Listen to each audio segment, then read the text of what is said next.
Já pensou se você pudesse trazer algum produto ou serviço e não tivesse concorrência?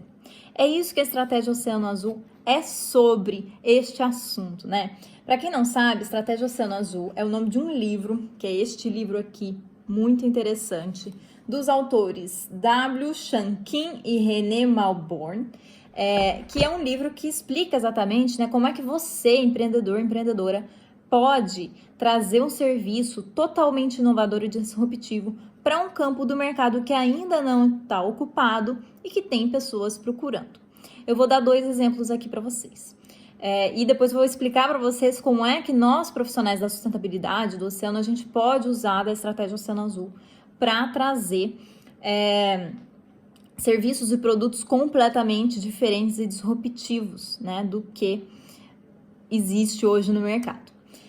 Então, o exemplo número 1 é do Circo de Soleil. O Circo de Soleil, para quem não conhece, é aquele circo que fez muito sucesso nos anos 90, nos anos 2000, e foi um circo que trouxe para a televisão, para o espetáculo, né, para todos os espetáculos que eles criavam, uma identidade diferente de circo. O que é o circo quando a gente pensa nesse nome, né? A gente geralmente pensa no circo com algo mais brincalhão, com palhaço, com aquela coisa meio da piada, às vezes algum animal fazendo algum tipo de acrobacia, alguma coisa assim, bailarinos, mas é sempre naquele tom um pouco de piada, né?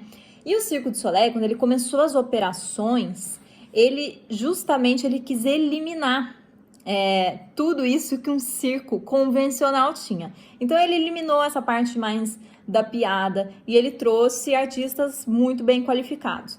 Ele eliminou a parte dos animais, ele trouxe pessoas muito boas e um jogo de iluminação muito legal para trazer o espetáculo. Então você vê que ele eliminou várias coisas do jogo, do circo, né, daquela estrutura de circo que a gente é conhecida, e trouxe coisas diferentes que atraíam justamente um público mais sofisticado, um público que estava em busca de um espetáculo de arte, um público que era esse público de teatro, né? Então ele trouxe para dentro dessa atmosfera o público de teatro dentro da atmosfera do circo.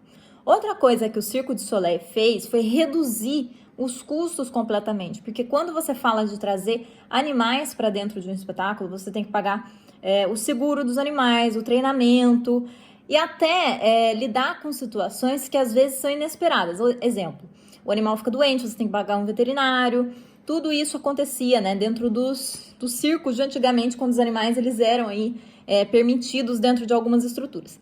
E o Circo de Soleil, observando, né, que essas legislações estavam aparecendo, de tirar os animais dos espetáculos, o que pra gente aqui no Oceano Merchant, inclusive, é muito válido, ele também começou a perceber que os espectadores já estavam começando a ficar desconfortáveis com esse tipo de animal sendo usado dentro dos espetáculos. Então, o que eles fizeram? Eles tiraram os animais dos espetáculos, isso virou parte da política deles.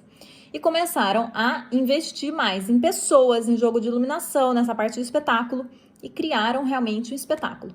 O que aconteceu com o Circo de Soleil? Disparou, né? Viraram um monstro realmente. Todo mundo deve conhecer hoje o Circo de Soleil, porque ele explorou o Oceano Azul, ou seja, uma parte que ainda não estava explorada do mercado. Então ele definiu um público-alvo ali, nós queremos pessoas de teatro para dentro do circo, e começou a trabalhar nessa estética, nessa visão. E reduzir os animais, reduzir os custos, né? Então foi uma forma muito interessante de trazer para dentro do circo um novo público e algo completamente diferente também, né, gente? Porque se a gente for falar de circo há uns anos atrás, poderia até ser um ambiente que estava meio morrendo, né? Ninguém lembrava muito que os circos estavam existindo, porque já não era um lugar que as pessoas estavam começando a frequentar mais. Bom, exemplo número 2. Uma marca de vinho italiana que se chama, australiana, que se chama Yellowtail, trouxe para o mercado de vinhos também, nos anos 2000, um novo conceito de vinho, né? Então, o que é que a gente conhece como vinho hoje? Um rótulo que quase ninguém sabe ler, uma coisa, garrafas diferentes para o vinho doce, para o vinho, e para o vinho, por exemplo, branco, rótulos que tem uma cara mais de premium, né? E um vocabulário todo rebuscado, que a gente sabe, né, que quem gosta de vinho gosta desse vocabulário. Bom, o que essa empresa Yellowtail ela fez? Ela percebeu que existia um público, que era um público que gostava de beber drinks, mas que achava o sabor do vinho muito forte.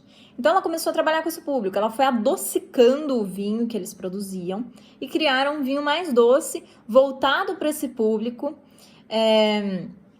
que gosta de um vinho mais doce, né? Ou seja, esse público que quer realmente beber, mas não quer beber aquele vinho dos experts, e trouxe para esse mercado, então, uma nova opção, né? Além de que os vinhos, eles tinham rótulos mais coloridos, eles eram mais chamativos, as caixas também eram coloridas, elas já se destacavam de toda a concorrência de vinho que existia.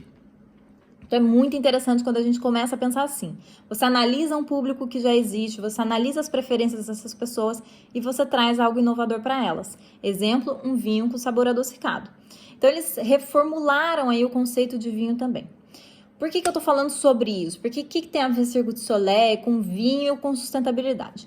Bom, dentro da sustentabilidade, a gente sabe que já tem muitos serviços e muitos produtos que já estão saturados.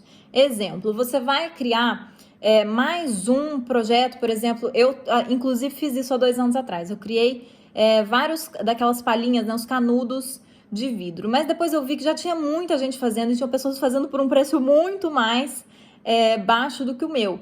Então, às vezes, nem valia a pena eu realmente estar lá. A não ser que eu tivesse uma proposta de valor muito inovadora, ou trouxesse aquilo em uma caixa diferente, fizesse uma entrega diferente, o que eu não tinha capacidade de fazer naquela época.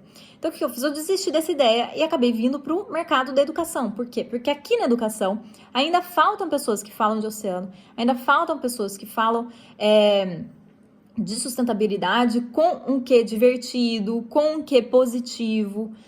Isso é uma das diferenciações, por exemplo, do Ocean Immersion. E você pode pensar no seu modelo de negócios, né, no seu tipo de projeto, a mesma coisa. Você não precisa fazer o que todo mundo está fazendo só porque está dando certo para fulano de tal, não significa que vai dar certo para você, porque aquele fulano de tal pode ser que ele já conheça há muito tempo o público dele, pode ser que ele já esteja com um projeto que dê muito certo e tenha, enfim, uma forma de tratar essas pessoas. Pode ser que ele tenha um produto que realmente seja muito bom e pode ser que você ainda possa ocupar outros espaços. Você tem que enxergar o mercado com um panorama, né? O que está faltando nos produtos de hoje em sustentabilidade? Como é que eu posso trazer isso para cá? Como é que eu posso trazer isso de uma forma que eu não vou ser um eco chato, mas eu vou trazer isso de uma forma divertida? São essas lacunas que a gente tem que ir preenchendo, que tem que entender para criar o Oceano Azul. Se você quer ficar no Oceano Vermelho, eu não posso fazer nada. Mas se você quer vir para o Oceano Azul, continua aqui nessa série de vídeo comigo. A gente vai conversar mais sobre isso. E se liga nas nossas aulas também. Vou deixar aqui o link embaixo para você poder se inscrever. Um beijo e até o nosso próximo vídeo.